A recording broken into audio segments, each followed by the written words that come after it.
Early morning traffic diri sa Tuganay. Diri ta papidpid. Uy. Lah, saayaw manong bus. Early morning. Medyo nagagamay naman good ang dalan diri sa Tuganay no kay hapit na gyud mahuman ang pikas linya. Kamay na lang ang kulang. Siguro kung di na sila mo break karon sa December, mga January siguro pwede na siya agian ba. Excited na ba ang tanan na muagi sa bagong tulay diri sa Tuganay Bridge, Carmen, Davao del Norte?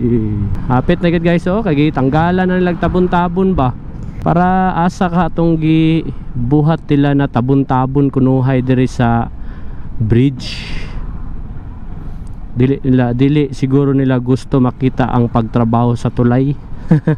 Punta akong pangandoy na ang ako ang goal na isa ko sa pinakauna, kahit man lang first 100 ka motorista, first batch ko sa 100 na makaagid ra pag open na sa Tuganay.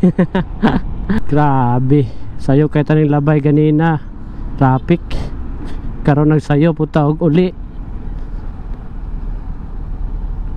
alas una. alauna traffic na traffic. Grabe ang kainit, lapos ako ang paa. Kailangan natong taas-taas na pasensya kung makita diri sa Tuganay. Grabe ang kainit, lapos na sa akong pantalon, oh. Hay, sa wakas abot na ta diri sa Tumoy.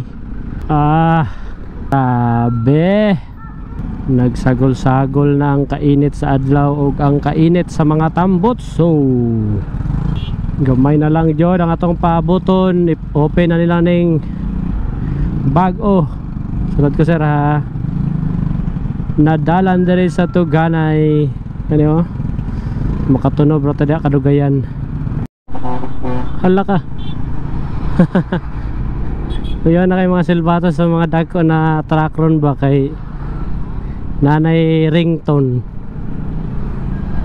makasayaw ka.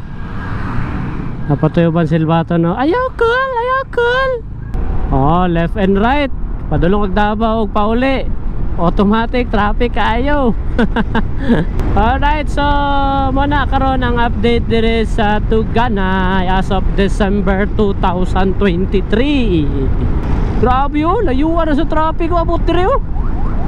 Grabe. Muna dito na lang gid mo maagi sa ato ang gi-vlog guys. Kung di mo gusto na mupila diya sa traffic. So kato lang siguro no. Alright, see you next vlog. Peace out.